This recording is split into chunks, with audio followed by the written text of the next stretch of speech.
آپ صلی اللہ علیہ وسلم بہت چست تھے، صحابہ کرام چست پھردیلے تھے. نمازی بھائی سب کی بات نہیں کر رہا، آپ لوگ کے علاوہ کی بات کر رہا ہوں، جو یہاں بیان میں بیٹھے ہیں ان کے علاوہ کی بات کر رہا ہوں.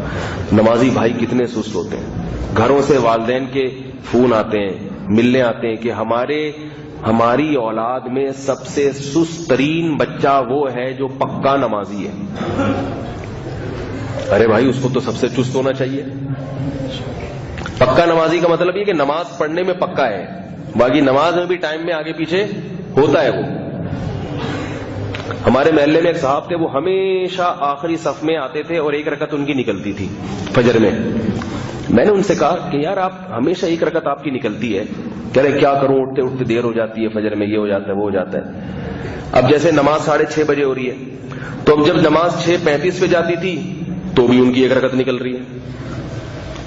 ہم کہتے تھے یار اب چلو وہ آپ کی نیند پوری نہیں ہو رہی، ٹھیک ہے نا. اب جب 5 منٹ نماز آگے چلی گئی تو اب تو پوری دور ملنی چاہیے. یار وہ کیا کروں، یار وہ ایسا ہوتا ہے، یار وہ ایسا ہوتا ہے. پھر جب نماز ہوتی تھی 6:40 پہ، پھر ان کی ایک رکعت نکل رہی ہے.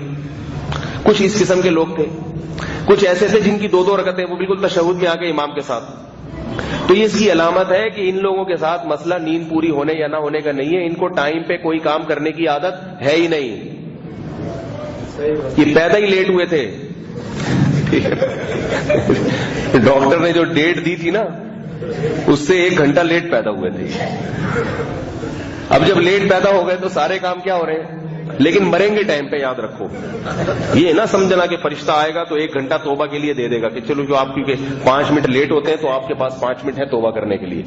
قرآن میں اللہ نے کہہ دیا لا یستأخرون ساعۃ ولا یستقدمون، 1 سیکنڈ بھی آگے پیچھے نہیں ہو گئے. جتنا ٹائم تھا وہ فرشتہ لے جائے گا. تو یہ بھی سست لوگ ہوتے ہیں. ایک دفعہ ہو گیا چلو فجر نکل گئی، رکعت نکل گئی. 1-2 دفعہ ہر ایک کے ساتھ ہو سکتا ہے. مصروف آدمی کے ساتھ ذرا زیادہ ہو سکتا ہے. روز ہی نکل رہی ہے، نماز آگے جا رہی تو یہ اسی حساب سے آگے جا رہے ہیں. اور کچھ ایسے ہوتے ہیں جو ہمیشہ امام کے سلام پھیرنے کے بعد آگے تو ارے جماعت نکل گئی. روزانہ ہی ہو رہا ہے ان کے ساتھ. تو اس کا مطلب کیا ہے کہ ان کے باقی کام بھی کیا ہو رہے ہیں، لیٹ ہو رہے ہیں. چلو ایک اچھی بات ہے، نماز پڑھ تو رہے ہیں. غنیمت ہے ان لوگوں سے جو بالکل ہی نہیں آ رہے. تو سستی اللہ کو پسند نہیں ہے، اور جو جتنا بڑا سست ہوتا ہے اتنا بڑا بزرگ سمجھا جاتا ہے. یہ بھی غلط ہے. سلمہ ابن اکوع رضی اللہ تعالی عنہ گھوڑے سے تیز دوڑتے تھے. اس لیے میں دینداروں سے کہتا ہوں کہ اپنی صحت کا خیال کیا کرو، اس سے دین کی بدنامی ہوتی ہے. دنیا دار آدمی کی صحت اچھی نہیں ہے تو کوئی بات نہیں، وہ تو کسی چیز میں ٹھیک نہیں ہے تو صحت کے معاملے میں بھی ٹھیک نہیں ہے تو کیا ہو گیا، وہ تو خواہشات کی غلامی کر. دیندار آدمی جو نماز پڑھنے والا ہے، جس کے چہرے پہ سنت ہے، داڑھی ہے، اس کو اپنی صحت کا دوسروں سے زیادہ خیال کرنا چاہیے. کھانے پینے میں کھائے چلا جا رہا ہے، رکتا ہی نہیں ہے. ایکسرسائز ہی نہیں کرتا. لوگ کہتے ہیں ہمارے نبی کیا ورزش کیا کرتے تھے. بھائی ہمارے نبی کی تو ایکٹیویٹیز ایسی تھیں کہ ان لوگوں کی تو صبح شام جسمانی ورزش خود بخود ہوتی تھی. آپ تو آفس میں جا کے بیٹھ جاتے ہو کمپیوٹر کے سامنے، انگلیوں کی ورزش ہو رہی ہے، وہ بھی تھوڑا سا اس میں بھی کہتے ہیں ایکچولی میں آج بہت تھک گیا ہوں. کیا ہے تم نے بھائی، تم تھک گئے ہو. ایئر کنڈیشن روم میں بیٹھے ہوئے ہو، سارے کام تمہارے کمپیوٹر کر کے دے رہے ہیں. تھکاوٹ نہیں ہے. تھکائیں اپنے جسم کو، جاگنگ کیا کریں. دینداروں کی بات کر رہا ہوں میں. دنیا دار لوگوں کی پھر بھی اس طرف تھوڑی تھوڑی توجہ ہے. دیندار بن جاتا ہے بس پتہ ہے کیا سوچتا ہے، مرنا تو ہے، یہ سوچ ہوتی ہے. اب ان سے کہو بھائی ذرا صحت کا بھی خیال کرو. بھائی جب آنی ہوگی تو آ جائے گی، وہ تو موت کا ٹائم تو لکھا ہوا ہے، مرنا جو ہے جب آنی ہوگی تو آ جائے گی. بھائی تھوڑا اپنی فٹنس کا خیال کرو. یہ توند کہاں جا رہی ہے، یہ کولے کدھر کو جا رہے ہیں. تھوڑا سا تو کچھ مطابقت ہونی چاہیے نا. اتنا ڈفرینس جو ہے یہ ذرا نقصان دہ. تو جواب دیتے ہیں کہ بھائی کیا فٹنس پہ کیا ملے گا، قبر میں جائیں گے تو کیڑوں نہیں تو کھانا ہے نا. کھانا کس نے، قبر کے کیڑوں نہیں تو کھانا ہے. تو کیڑوں کو، تو ایک صاحب مجھ سے کہہ رہے ہیں، میں نے کہا کیڑوں کو کھلانے کے لیے کچھ جسم کو بنا لو یار. کیڑے کھاتے ہوئے ان کو تو مزہ آئے، کم از کم کچھ کھا رہے ہیں. یہ تو میں نے کہا باڈی اس قسم کی ہے کہ کیڑے بھی اس کو شوق سے نہیں کھائیں گے. تو یہ دماغ میں ہے کہ کیڑوں نہیں تو کھانا ہے.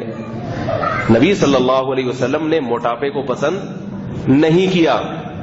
آپ بھی تو یہ کہہ سکتے تھے کہ کیڑوں نہیں تو کھانا ہے، تو کیا ضرورت ہے؟ آپ صلی اللہ علیہ وسلم کا جسم کتنا خوبصورت تھا، قبر میں تو آپ صلی اللہ علیہ وسلم نے بھی جانا ہے، اور گئے آپ صلی اللہ علیہ وسلم بھی قبر میں. ٹھیک ہے آپ کی جسم محفوظ ہے، مگر جسم لوگوں سے تو چھپ گیا نا.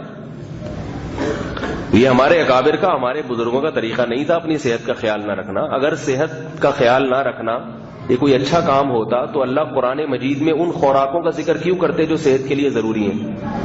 ان خوراکوں کا ذکر کرتے جو صحت کے لیے نقصان دیں. چائے کا ذکر ہوتا قرآن میں، گٹکے کا ذکر ہوتا، تمباکو ہوتا، چرس ہوتی، ہیروئن ہوتی، سگریٹ ہوتی، قہوے ہوتے. کیا خیال ہے؟ قرآن میں جہاں بھی ذکر آیا ہے انار کا، انگور کا، انجیر کا، اور کیلے کا ذکر بھی ہے. کیلے میں پوٹاشیم ہوتا ہے بہت زیادہ، میگنیشیم ہوتا ہے، لیکن زیادہ نہ کھائیں موٹے ہو جائیں گے. ٹھیک ہے، اتنا کھائیں کہ بس ہڈیاں مضبوط ہو جائیں تھوڑی سی. اور کھجور کا، کھجور سے بہتر تو کوئی پھل ہی نہیں. کتنی چیزیں اللہ نے قرآن میں ذکر کی ہیں. زیتون ہے، ڈالڈے کا ذکر ہے قرآن میں ہے بھائی.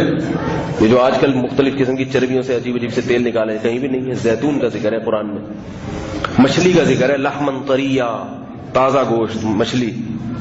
تو ایسی پرندوں کے گوشت کو اللہ نے جنت میں رکھا ہے. جنت میں اس کا مطلب ہے پرندوں کے گوشت میں کوئی خاص بات ہے جو اللہ نے جنتیوں کا پھل کس کو بنایا ہے، جنتیوں کی خوراک پرندوں کے گوشت کو بنایا ہے. اس کا مطلب پرندوں کے گوشت میں کوئی خاص چیز ہے.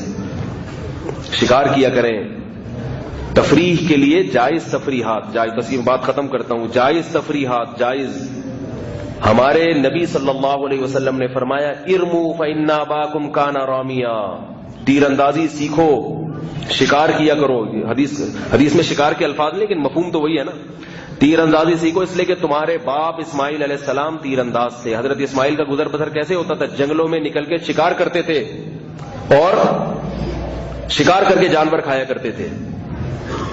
تو جب شکار پہ پابندی ہٹا کرے، سارا سال تو پابندی نہیں رہتی نا، تو ہٹا کرے تو بندوقیں لے کے چلے جایا کریں، شکار کریں. یہ جائز تفریح ہے. اس سے دماغ فریش ہوتا ہے، پیغمبروں کی سنت پر عمل ہوتا ہے، صحت بھی اچھی ہوتی ہے. آج تفریح کے لیے سینما گھر چلے جاتے ہیں یہ بچوں کو لے کے، انٹرنیٹ پہ بیٹھ جائے گا فلمیں دیکھنے کے لیے. اس تفریح سے صحت بھی برباد، دماغ بھی خراب، اور کمر کے موہرے کی سیٹنگ کیا ہو جاتی ہے؟ کمر میں گھنٹے گھنٹے بیٹھا رہے گا تو کمر تو آؤٹ ہو جائے گی نا اس کی. صبح اٹھتا ہے تو پھر ایسا ہی رہتا ہے جس زاویے میں بیٹھا ہوا تھا نا. کمر کے مسائل کھڑے ہو رہے ہیں انٹرنیٹ پہ بیٹھنے کی وجہ سے، فیس بک پہ گھنٹوں گھنٹوں بیٹھے رہتے ہیں. تو یہ تفریحات کیا کریں یہ والی. اللہ تعالی ہم سب کو سمجھنے کی، عمل کرنے کی توفیق عطا فرمائے.